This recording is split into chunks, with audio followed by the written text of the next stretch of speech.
ভাই বলেন না আপনার দোহাই লাগে।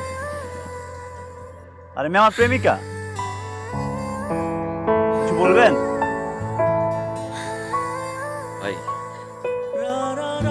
এটা এটা আপনি কি বললেন ভাই? আপনি হয়তো জানেন না, মানে নুরির সাথে আমার সম্পর্ক ভাই ছোটবেলা থেকে, বুঝছেন ভাই? নুরি কিন্তু আমার অনেক ভালোবাসতো ভাই। আমি খাই নাকি না খাই ভাই খোঁজ খবর নিত ভাই। ভাই নুরি আমার খুব ভালোবাসে, বুঝছেন? আমিও নুরির অনেক বেশি ভালোবাসি ভাই। আমি নুরির জন্য গ্রাম থেকে আসছি ভাই। ভাই আপনি জানেন না আমি নুরির ছাড়া বাঁচবো না ভাই। আপনি এটা কি বললেন ভাই? আমি সন্দেহ করছিলাম, যদিও ভাই আমি সন্দেহ করছিলাম, এরকম কিছু সন্দেহ করছিলাম ভাই। আরে কি বলে, পাগল নাকি আপনি? ভাই আমি পাগল ভাই। ভাই আপনার দোহাই লাগে ভাই, আপনার দোহাই লাগে ভাই। আমি পা ধরছি ভাই। আচ্ছা, ভাই ভাই শুনেন ভাই, আপনি শেষ বয়স, আপনি জানেন না, আপনি নুরিরে বুঝেন ভাই। Likey